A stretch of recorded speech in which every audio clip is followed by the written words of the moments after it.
Hello guys, welcome back. आज की इस वीडियो में हम बात करने वाले हैं पाइथन में क्लास कैसे बनाते हैं, उसके सिंटैक्स के बारे में। और आप हमारे साथ लास्ट तक वीडियो में जुड़े रहिएगा, तो हम ये भी बताएंगे कि एक क्लास में ऑब्जेक्ट कैसे बनाना है और कंस्ट्रक्टर को कैसे यूज करना है, इसमें कंस्ट्रक्टर कैसा होता है। काफी इजीएस्ट गोइंग वे में हम आपको ये बताने वाले हैं, तो आप लास्ट तक हमारे साथ बने रहिएगा। मीनवाइल, यदि आपने चैनल सब्सक्राइब नहीं किया है तो चैनल को जरूर सब्सक्राइब कर दीजिए। तो जैसा कि हम सभी को पता है, अभी तक आपने अगर सी प्लस प्लस या जावा पढ़ी होगी तो आपने देखा होगा कि क्लास जो होती है ये एक यूजर डिफाइंड डेटा टाइप होती है। यूजर डिफाइंड का मतलब होता है कि यूजर बताएगा कि उस क्लास का नाम क्या होगा, उसमें कितने वेरिएबल्स होंगे, कौन कौन से फंक्शंस होंगे। तो क्योंकि ये सारे डिसीजंस यूजर के पास में है, इसीलिए इसको यूजर डिफाइंड डेटा टाइप कहते हैं। और अगर सिंगल लाइन की डेफिनेशन में हम बोलें तो हम ये भी बोल सकते हैं that it is a collection of data member and member functions, क्योंकि आपकी क्लास जो है वो वेरिएबल्स को और फंक्शंस को बाइंड करती है एक पर्टिकुलर यूनिट में। तो यहाँ पर जो है हमने यहाँ पर सिंटेक्स बताया हुआ है। क्लास कीवर्ड आपको लिखना पड़ेगा, उसके बाद आपकी क्लास का जो भी नाम है वो आप लिखेंगे। उसके बाद यहाँ आपको दिख रहा होगा जो स्टेटमेंट 1 to n लिखे हुए हैं, ये थोड़ा इस तरफ शिफ्ट करके लिखे। क्लास के जस्ट नीचे से शुरू नहीं हुए हैं, बल्कि थोड़ी स्पेस देने के बाद लिखे हैं। ऐसा इसलिए हुआ है क्योंकि पाइथन जो है वो इंडेंटेशन पे काम करता है। इसका मतलब है कि यदि आपको कहीं ब्लॉक शो करना है कि भैया ये पूरा ब्लॉक एक यूनिट माना जाए, ये सारे स्टेटमेंट्स एक ब्लॉक में माने जाए, तो हम उन सबको एक साथ अलाइन कर देते हैं इंडेंटेशन देकर। तो यहाँ पर जो क्लास कॉलन के बाद से शुरू हुई थी वो तब तक चलेगी जब तक इंडेंटेशन को फॉलो किया जाएगा।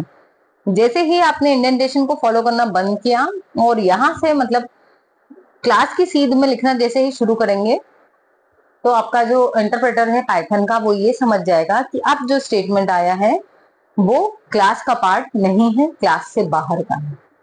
ठीक है, तो चलिए हम फटाफट से देखते हैं कि यदि एक क्लास हमने बना ली है तो फिर ऑब्वियसली हमको एक ऑब्जेक्ट भी बनाना होता है, क्योंकि क्लास के फंक्शंस को, वेरिएबल्स को हम एक ऑब्जेक्ट के थ्रू ही क्या कर पाते हैं, एक्सेस।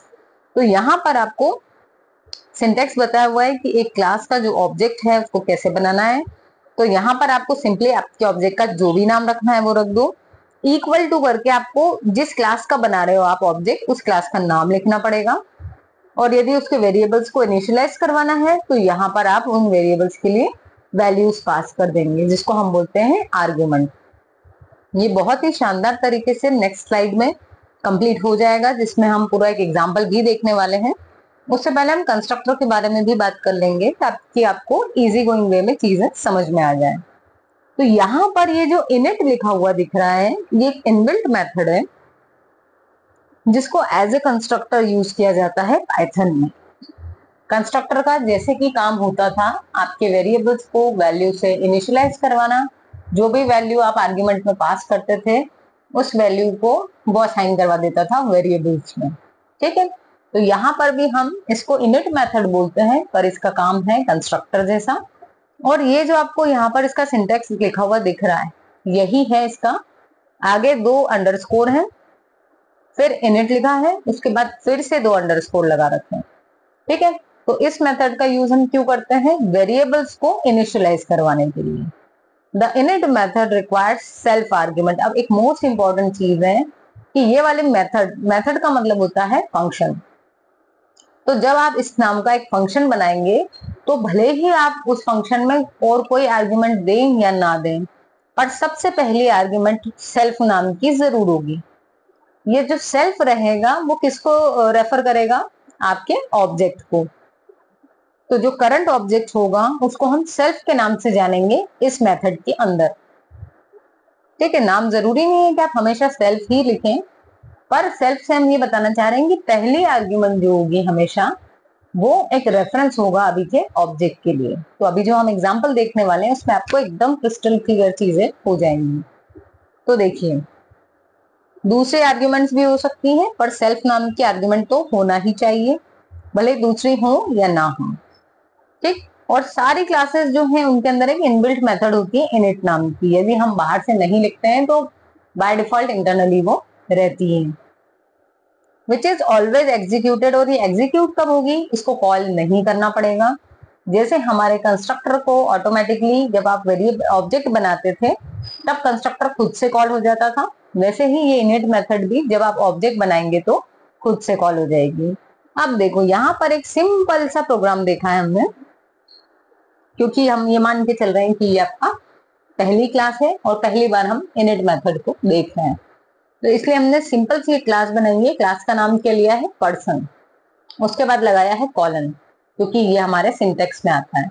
उसके बाद थोड़ी इंडेंटेशन दे दी हमने और फिर क्या लिखा है? डेफ। डेफ किस लिए लिखते हैं? फंक्शन शो करने के लिए। और फंक्शन का नाम क्या है? इनिट। ये वही इनिट मेथड है जो ऑटोमेटिकली कॉल होती है। अब इसमें ये देखो पहली आर्ग्यूमेंट क्या है? सेल्फ। ये हमेशा आपको मिलेगी, ठीक है, भले बाद में आर्ग्यूमेंट्स हो चाहे ना हो, सेल्फ तो होगी ही होगी। अब यहाँ पर सेल्फ के बाद हमने नेम और एज नाम की 2 आर्ग्यूमेंट्स और बना दी। बाद में लगाया है कॉलन। कॉलन हमेशा क्यों लगाते हैं हम? जब आपका फंक्शन जो है वो शुरू करने वाले होते हैं तो हम कॉलन लगा देते हैं। अब हम आए फिर से इंडेंटेशन दी, क्योंकि यहाँ पर फिर आपका ब्लॉक बन रहा है, इस फंक्शन का ब्लॉक है जिसमें 2 लाइन्स हैं। तो अब यहाँ पर जिस भी ऑब्जेक्ट के लिए आप कॉल करने वाले हो वो ऑब्जेक्ट जो है वो सेल्फ में आ जाएगा, मतलब सेल्फ उस ऑब्जेक्ट को रेफर करने लगेगा, रेफरेंस। अब देखो अपने वेरिएबल कितने हैं? 2। तो जब भी हम कोई ऑब्जेक्ट बनाएंगे उसको 2 वेरिएबल मिलेंगे, एक का नाम होगा नेम, दूसरे का होगा एज। तो जो आप यहाँ से पास करने वाले हो वो किसके थ्रू आएगा? सेल्फ के थ्रू। अब देखें कैसे। जब ये प्रोग्राम एग्जीक्यूट होगा तो सबसे पहले क्या होने वाला है? ये जो पर्सन है ये आपकी क्लास का नाम है।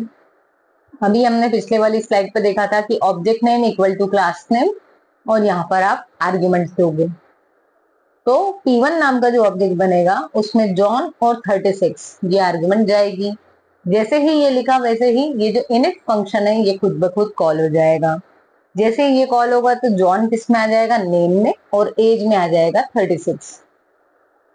अब ये किसके लिए कॉल हो रहा है? P1 के लिए। तो P1 के लिए लिखा है तो सेल्फ किसको पॉइंट करने लगेगा? P1 को। तो P1 का जो नेम है उसमें क्या कॉपी हो जाएगा? जॉन, क्योंकि इस वाले नेम में जॉन आ चुका था तो वो जाएगा P1 के नेम में। और एज जो 36 आई थी वो अब जाएगी P1 की एज में। मान लो अब अगर मैं P2 नाम से भी एक ऑब्जेक्ट बना लूं और उसमें नाम दे दूं हर्ष और 16, ये दे दिया हमने, तो तब क्या होगा? P2 के लिए जब कॉल होगा तो ये जो सेल्फ है जो अभी P1 को रेफर कर रहा था, अब ये किसको रेफर करेगा? P2 को।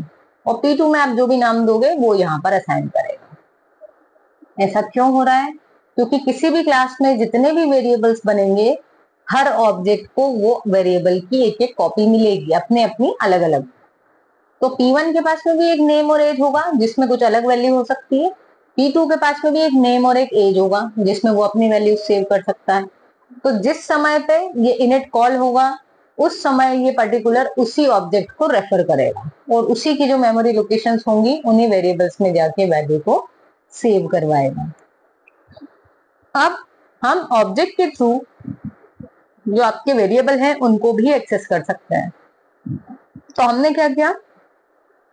इस क्लास से बाहर आ गए थे हम। ये जो ऑब्जेक्ट भी क्रिएट हुआ है कहाँ हुआ है?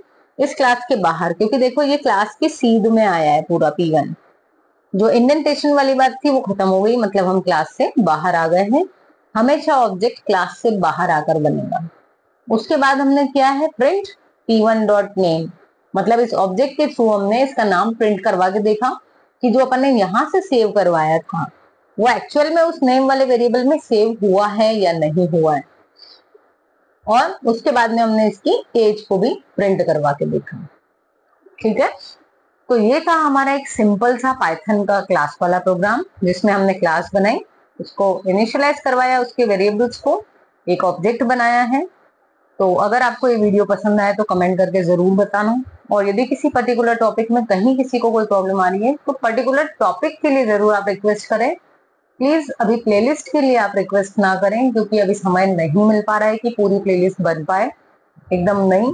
ठीक है, तो सॉरी, तो इसलिए आप पर्टिकुलर टॉपिक जरूर बता दें, भले वो कंप्यूटर से जुड़े हुए किसी भी सब्जेक्ट का हो, उसकी प्लेलिस्ट हो या ना हो, पर्टिकुलर टॉपिक हम जरूर उसको कवर करने की कोशिश करेंगे।